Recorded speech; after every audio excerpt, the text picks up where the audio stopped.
வணக்கம். நான் உங்கள் டிகே ஃபேஷன். இப்போ நம்ம பார்க்குறது என்னென்னா, ஸ்லீவில் எப்படி வந்து செக்குடு பேட்டர்ன் கிரியேட் பண்ணலாம், என்னென்ன டிசைன் கொடுக்கலாம் அப்படிங்கிறத ஒரு ஷார்ட்டாக பார்க்கலாம்.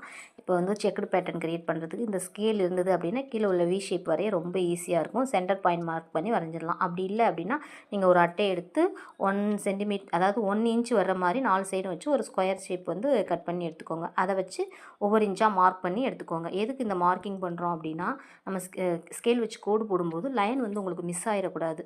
மிஸ் ஆகாமல் லைன் வரணும். அதுக்காக தான் போடுறோம். லைட்டாக 0.5 அந்த மாதிரி மிஸ் ஆகலாம். அது வந்து பெரிய டிஃப்ரெண்ட் தெரியாது. அதில் வந்து 1/2 இன்ச்சு, க க 1/4 இன்ச்சு இந்த மாதிரி மிஸ்டேக் தெரிஞ்சால் கோடு வந்து ஒரு மாதிரி கோணிட்டு ஃபினிஷிங் வந்து நமக்கு நல்லா வராது.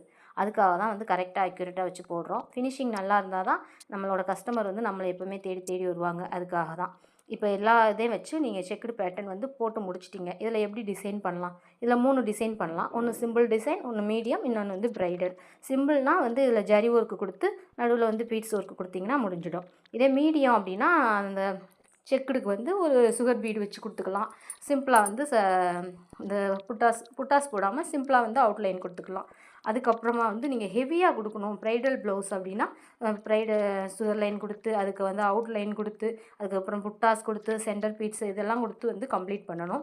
அதுக்கு ஏற்ற மாதிரி நீங்கள் காஸ்ட் வந்து கலெக்ட் பண்ணி கஸ்டமர்கிட்ட வாங்கிக்கிடலாம். தேங்க்யூ.